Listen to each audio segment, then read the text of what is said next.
Oznaczony numerem 60 kandydat Stanów Zjednoczonych Ameryki Północnej Garrick Ohlsson zaprezentuje Państwu program według następującej kolejności. Polonez Fis-moll op. 44. Noctur S-dur op. 55 numer 2. 3 etiudy z opusu 10. C-dur numer 1, A-moll numer 2, As-dur numer 10. Barkarolem Fis-dur op. 60.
It's only a few minutes, but it's a big part of my life.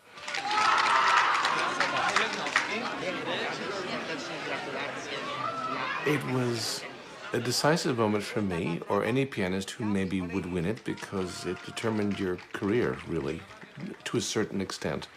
The Chopin competition at that time, and still is, probably the most important of piano competitions in the world. Important, that's the wrong word, but almost all of the prize winners of the Chopin competitions have had important international careers. And you can't say that about any other competition with that same consistency. It's perhaps because the Chopin competition is only every 5 years, so it's not just something quite normal. And it's because the music is restricted to Chopin.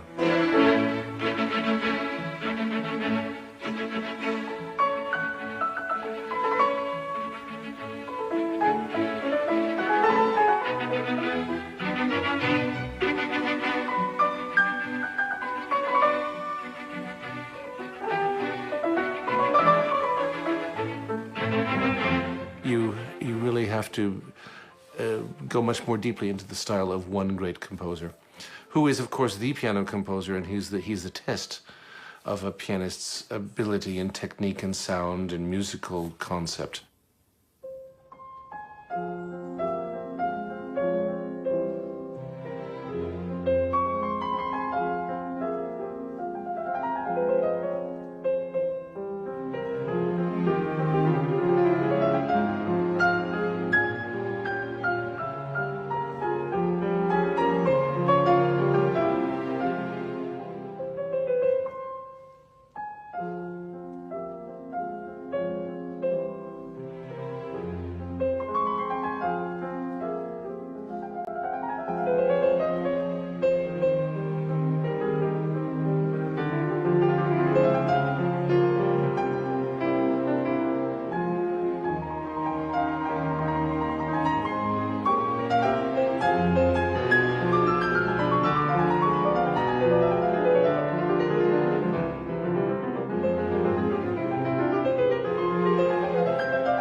June 1829, the director of the Warsaw Conservatory wrote in his end-of-study report, Chopin, Frederick, musical genius.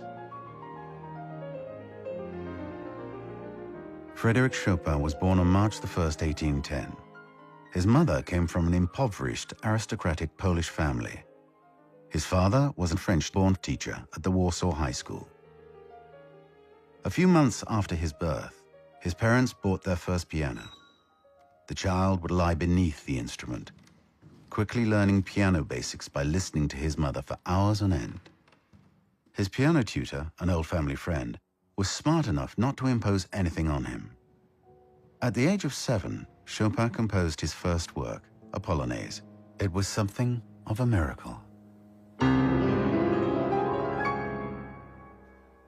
Word soon spread around Warsaw that the son of Nicholas Chopin was a new Mozart.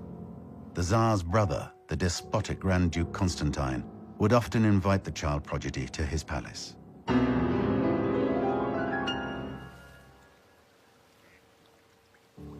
All this no doubt awoke in Frederick Chopin a sense of personal worth and the awareness of a now permanent bond with music.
His reputation as a child prodigy didn't keep Frederick Chopin from conventional schooling.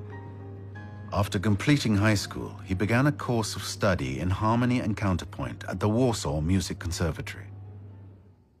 Elsner, his professor, made sure to give his gifts free rein.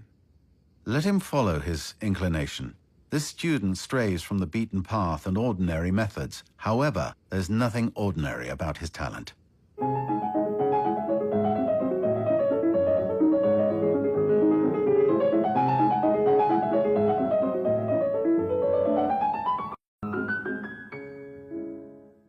Chopin's compositional process, as I understand it, was shaped, of course, by his teachers in Warsaw, Giwny and Elsner, who were strict classicists.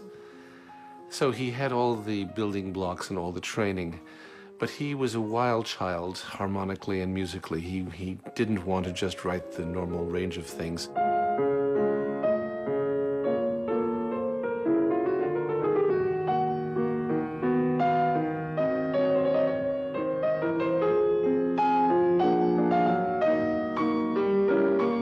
Elsner particularly, who was a classicist, said, and others, everybody in Warsaw who admired him said, you must write operas and cantatas and symphonies and string quartets and show the world that you're a great genius like all the other great composers. And Chopin had this quality about himself. He knew himself already perfectly, and he just couldn't care. He said, no. Basically, he said, I'm not interested. I'm not going to do that. And he knew his heart and his mind exactly. Those 3 years of conservatory were years of intense creativity. Chopin wrote his first rondos, first waltzes, first polonaises, and his first mazurkas. Every summer, the Chopin family would move to their country home in Szafania, north of Warsaw. It was a happy, bucolic period. On occasion, Frederick would dance the mazurka with the local peasants. He was fascinated by the rhythms of this music with its original melodies, so far from the conventional major-minor tonal system. Here, he discovered the elements of a new musical form of expression.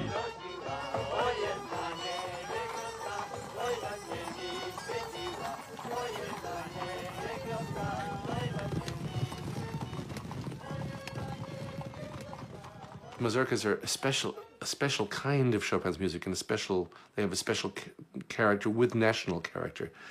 And, you know, even though most pianists who come from Warsaw or Krakow don't go and dance mazurkas on the weekend in the country, still it's something in the air, in the culture. You understand the rhythm, the accentuation. You get it with your mother's milk, along with the language. Une mazurka, n'est-ce pas, chez lui est devenue une composition géniale qui a seulement gardé le rythme d'une mazurka, n'est-ce pas? On ne peut pas la danser. Seulement voilà, encore, son âme de Polonais, de la musique polonaise, s'est montrée dans chaque mesure de ces mazurkas parce qu'il s'est rappelé justement des mazurkas populaires. Donc c'était les guides de son inspiration pour le mazurka, auquel il a donné une musique profonde. Ce sont des œuvres merveilleuses de musique.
Warsaw was not a small place, but it was much more provincial than Paris or Vienna or London.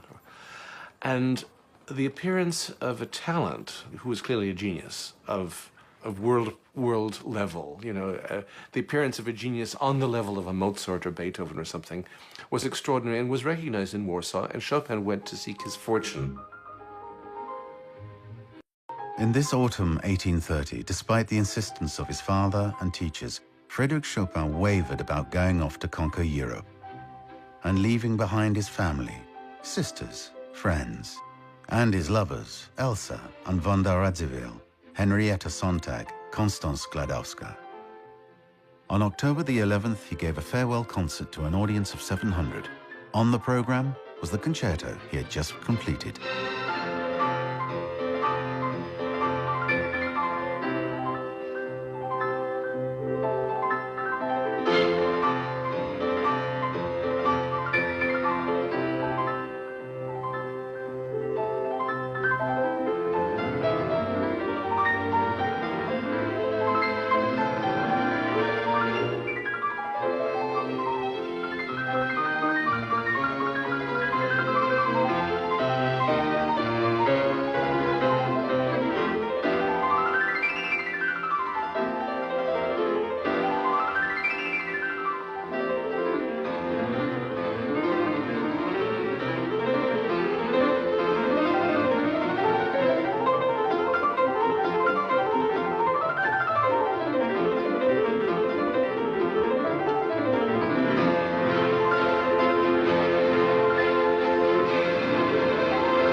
Frédéric Chopin left Poland on November 2nd, 1830, bound for Austria.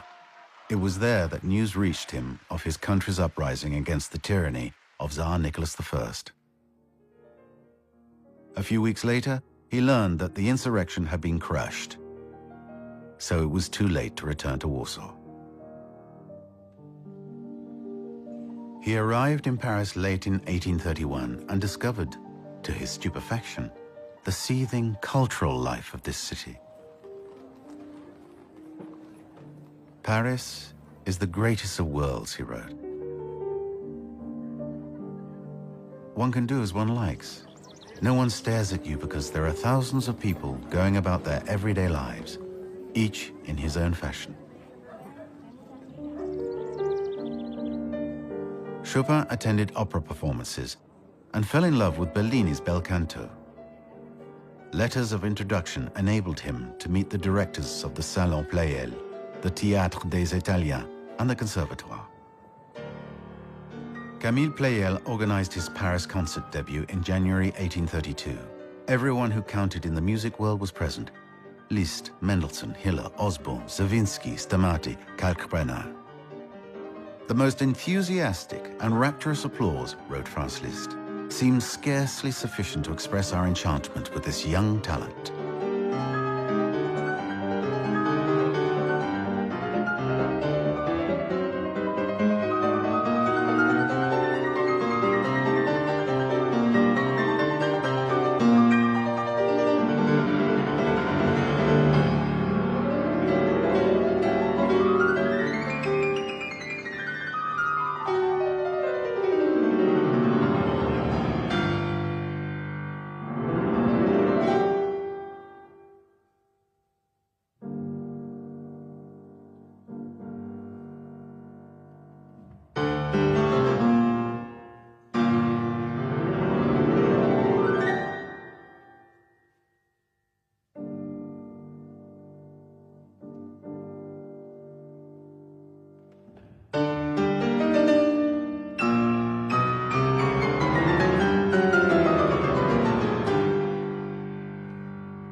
The success of this first concert caused some jealousy. The famous virtuoso pianist Friedrich Kalkbrenner vehemently criticized Chopin's affected playing and romantic mannerisms. But his new friends, Mendelssohn, Hiller, Liszt, Franchomme, and Schumann, reassured him. Kalkbrenner will teach you nothing. You play much better than he does. We wonder how Chopin himself played. And of course, nobody knows. There are descriptions that he, number one, the most obvious thing is he was not strong and he played very softly. Now, we also know that in the piano, modern pianos and old pianos of Chopin's time, if you play very soft with a great deal of delicate nuance, the ears of the listeners come in. So you don't impress them by strength and force, but you impress them by delicacy, and they come into the nuance of the sound, and then you create a kind of magic. And the most beautiful sounds coming out of a piano are not the loud ones, they're the soft ones.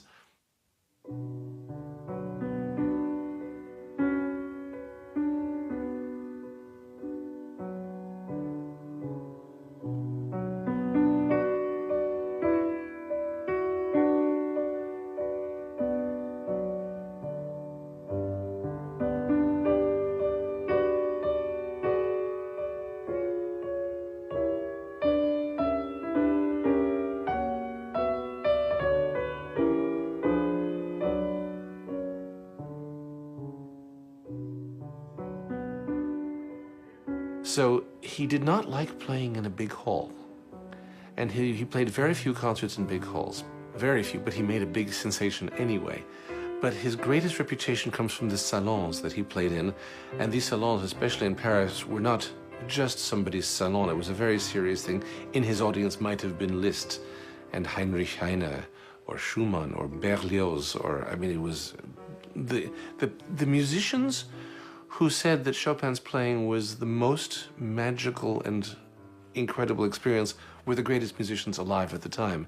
It wasn't just some romantic countess who was just, crazy about Chopin, but everybody was. They loved him and they loved his playing.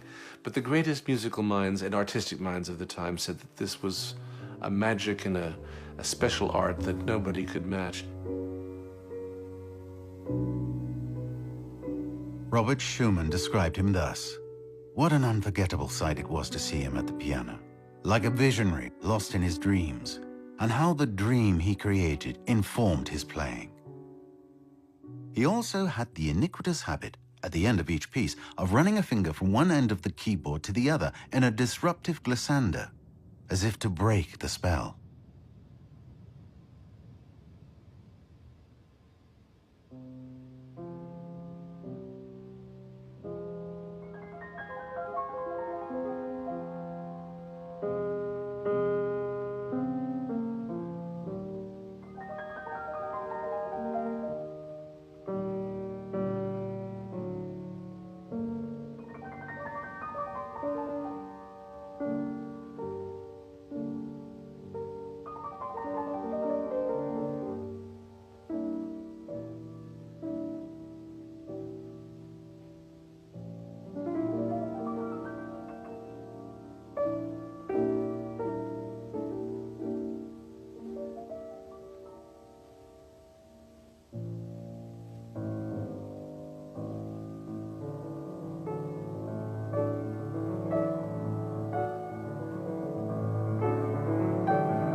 Chopin formed friendships with the leading composers of the day: Felix Mendelssohn, Robert Schumann, Vincenzo Bellini, Hector Berlioz. He now belonged to the Society of Artists. He lived comfortably off the piano lessons he gave to young girls of the upper middle classes. Tailored by d'Autremont on Rue Vivienne, Chopin would order pearl gray or royal blue frock coats, triple knot silk cravats, patent leather boots, a black cape with satin gray lining. This somewhat artificial social existence gave him a sort of balance. He completed his 12 etudes, opus 10. In composing them, he took his inspiration from the virtuoso technique of violinist Niccolò Paganini. The etudes caused a revolution in the art of the piano by increasing the possibilities of the instrument and revealing its full potential. Chopin demands a level of a standard of technical perfection, because even though the music is beautiful and poetic and very natural, it's very hard to master these very difficult turns.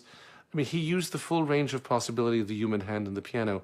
He expanded the piano's possibilities, and he does not hesitate to make you do the most difficult things. The A minor etude opus 10 number 2 has a melody. It's not a melody, it's a motoric figuration which has some melodic indications. It sounds a bit like a flute or something. What he wants you to do is to play it, he wants to split the hand. He wants to train the hand to play that melody with these 3 weak fingers, like this.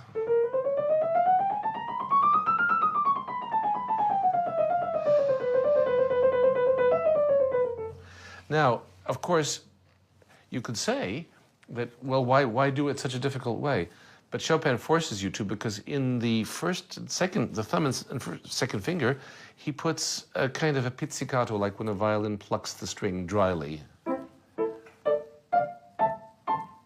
So he puts the same In the same hand, he puts the accompaniment and the melody.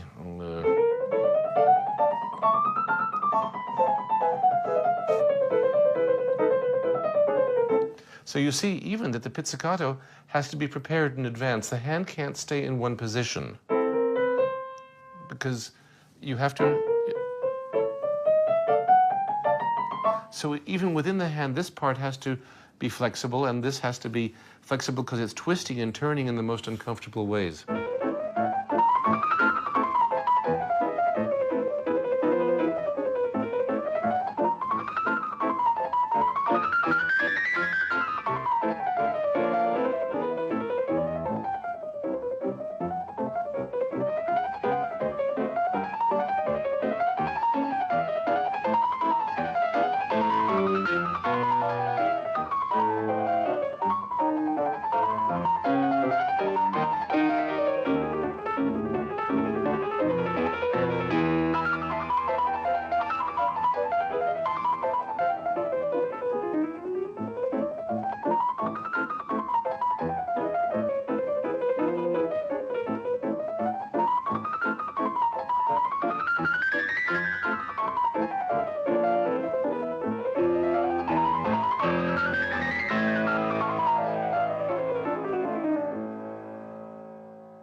Chopin understood the organic nature of playing the piano. So he understood how the hand could move over the piano. For example, this etude in F major, played by Orloff and Horowitz, they both play it roughly the same way when you see it in slow motion. They're not just playing each of the four notes and moving, they're in a constant fluid state. The hand is in a supple position, constantly changing, preparing to move into the future.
До Шопена этюды, вот, говоря об этюдах, он сказал новое слово в своих этюдах. Ведь этюды были и до Шопена, они преследовали только одну цель – разработку техническую. А у Шопена что не этюд, то художественное произведение. Возьмите, например, там тоже, безусловно, есть технические задачи, но там такие красоты музыкальские.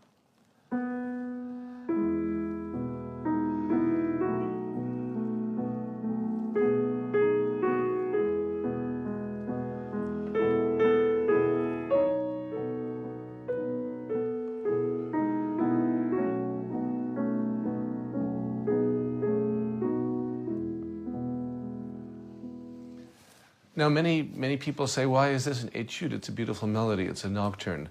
Well, it is also that, but he called it an etude, and the reason it's an etude is that, just like in this etude, he is dividing the hand into two parts. He is writing the accompaniment, part of the accompaniment, and the melody in one hand.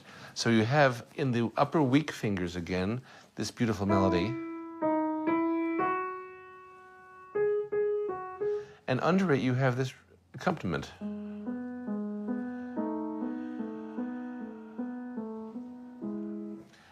Added to which there's a left-hand accompaniment. A very complicated texture, but soft and transparent.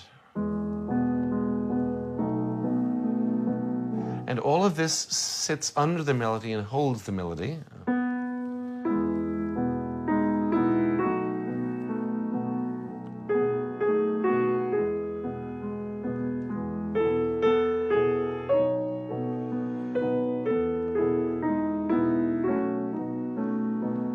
It's a constantly alive presence on the keys where he is advancing piano technique, but also doing it not only for technical purposes, but to make sound, to make music, which is absolutely linked with the instrument itself. He was also undoubtedly a great innovator. Even Prokofiev could not possibly deny that.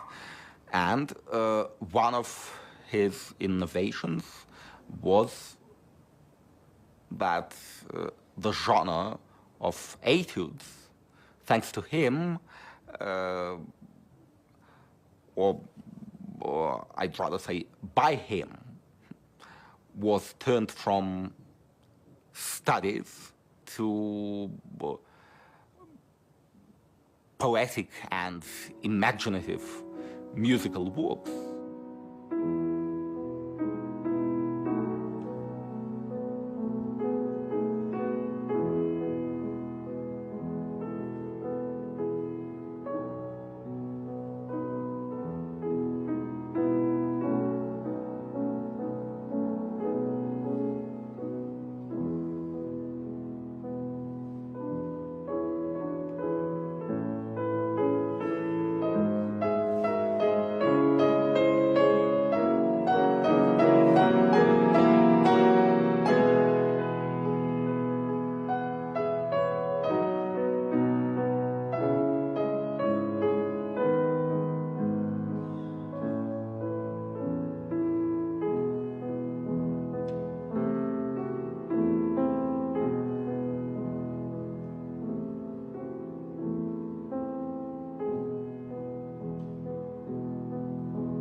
C'est une musique qui est bouillonnante. Il y a ce volcan intérieur, c'est cette passion, ce drame incroyable qui se passe, et tout reste impeccable. C'est-à-dire que l'extérieur reste toujours élégant, toujours bien habillé, toujours le costume bien découpé, et tout ça, c'est presque impossible à marier les deux, j'ai l'impression. Et le grand génie de Chopin, c'est justement, il a réussi à mettre ce volcan, à habiller ce volcan dans un costume parisien, absolument impeccable.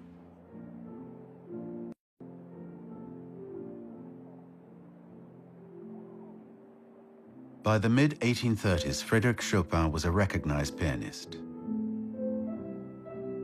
Yet he was homesick. He was in poor health, and his love life was somewhat disappointing. The Wodzinski, an aristocratic Polish family, refused to grant him the hand of their daughter, Maria. On her love letters, he would scrawl, "My sorrow."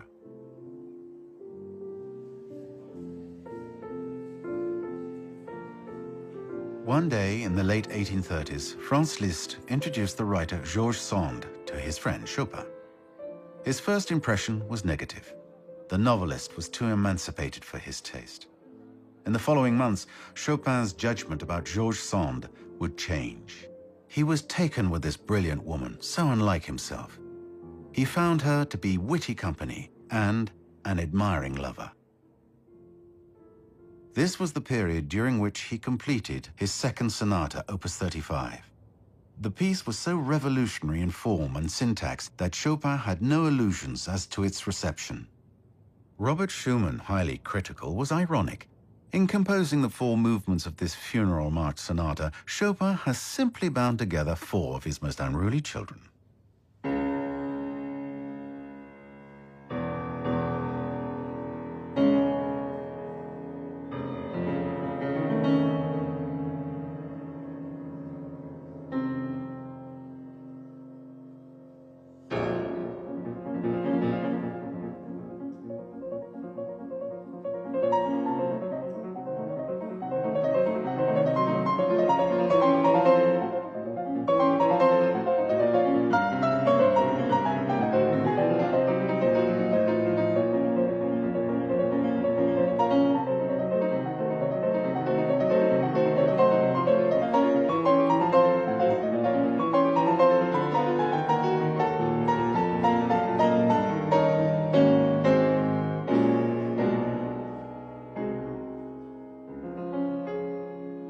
I mean, the four movement in the Opus 35 is totally four different stuff put together.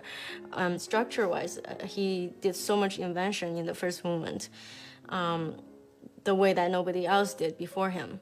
And the second one is a scherzo, but it's like the darkest scherzo I can ever heard. It's very like a danse macabre. It could be a mazurka or it could be a very dark waltz, but it's definitely like one of those waltzes wrote for devils. Very sarcastic and almost like Prokofiev, actually. The mood, not anything else, just the mood.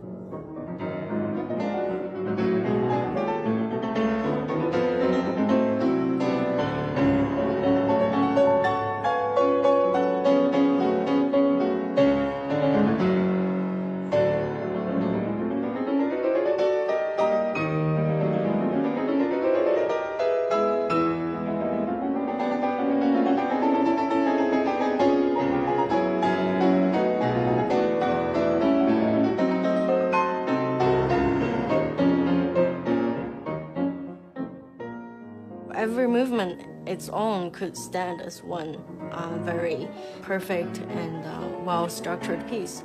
And of course, it's a funeral march that everyone heard. I mean, it's for me. I think the middle part is so moving, so beautiful. It's always transported us to another place. At least I think I am. I don't know the audience. And then the miracle of we're at that place, and then the reality comes in when the real funeral march comes back, the reality, and you can actually see the procession. It's quite picturesque. And the fourth one is last. It's like the biggest mystery of music history. Is last 2 minutes, and it's just it just sounds like the wind on the grave.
By the summer of 1838, the love affair had intensified into a passion.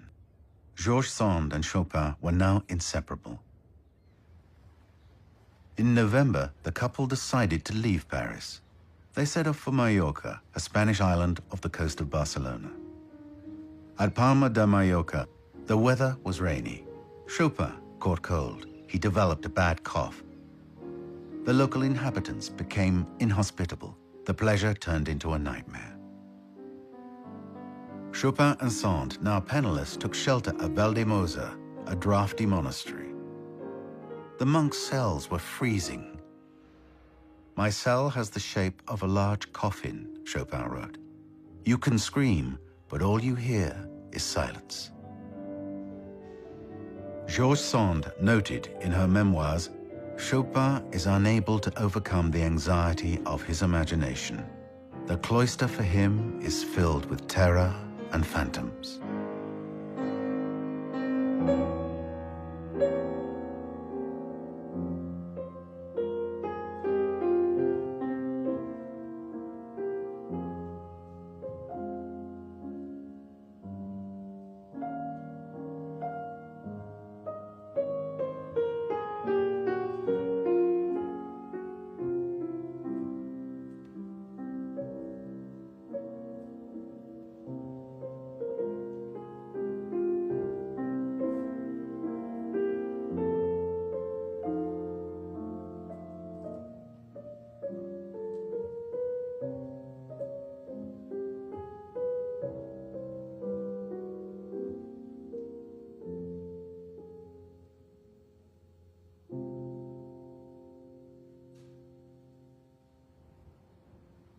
Sand and Chopin arrived back in Marseille on February the 12th, 1839.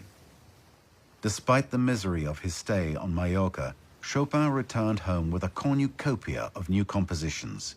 He finally succeeded in completing his imposing cycle of 24 preludes. During the next 8 years, the last remaining years of his life, Chopin enjoyed a semblance of stability. These years were the most productive period of his art.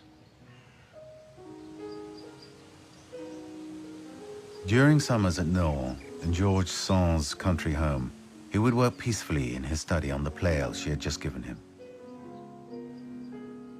Eugène Delacroix wrote in his diary that through the open windows on the garden, there enters a waft of Chopin's music mingled with the song of the nightingales and the scent of roses. More literal-minded, George Sand described the terrifying exertions of her hard-working little Chopin. He snaps his quills. It doesn't come easily. He would improvise all the time. He was a great improviser. And one night he would improvise a nocturne and it would be magic. But then he would work for 6-8 weeks every day, many hours, to make to reproduce most precisely something that sounds like an improvisation. So in other words, he cared very much about what he wrote. It wasn't just, oh, do whatever you like. It's a very disciplined art. And yet the net result is something that sounds like it just falls at this moment from heaven.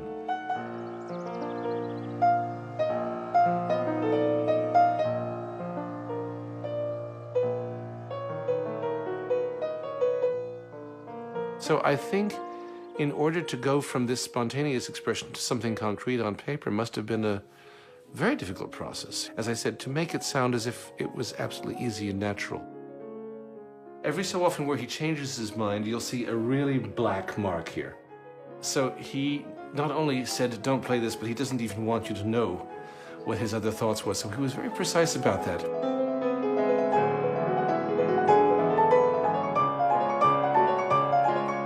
For me, the paradox with Chopin is that he was a classicist. He was also a revolutionary, especially in terms of his musical language, his art. And he represents romanticism for us, but also Chopin without a classic structure becomes only perfume and moonlight and magic and exaggerated emotion. And afterwards you feel not so well. Chopin only as classical structure becomes very dry and pedantic. You have to have the tension between these two in your interpretation of Chopin, and all great Chopin pianists have this understanding.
In the spring of 1849, Chopin was at his Paris home at 9 Square d'Orléans.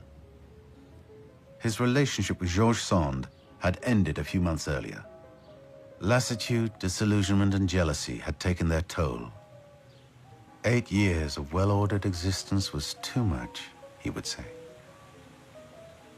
A disastrous voyage across Scotland and England aggravated his tuberculosis. He was coughing blood. He gave up the idea of writing down his piano method, but composed one final piece, a futurist gem, the unfinished Mazurka in F minor, Opus 68, No. 4.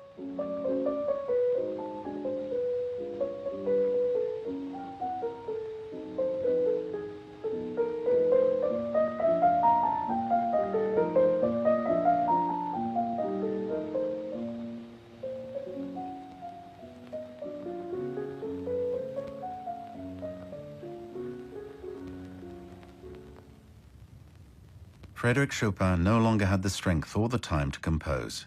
He died on October the 17th, 1849. He asked his sister to see that all his drafts and uncompleted works were burned. He was laid to rest in Père Lachaise Cemetery in Paris, and his heart was returned to Poland. In his diary, his friend Delacroix wrote, "What a loss! What miserable rogues fill the marketplace while this beautiful soul is extinguished."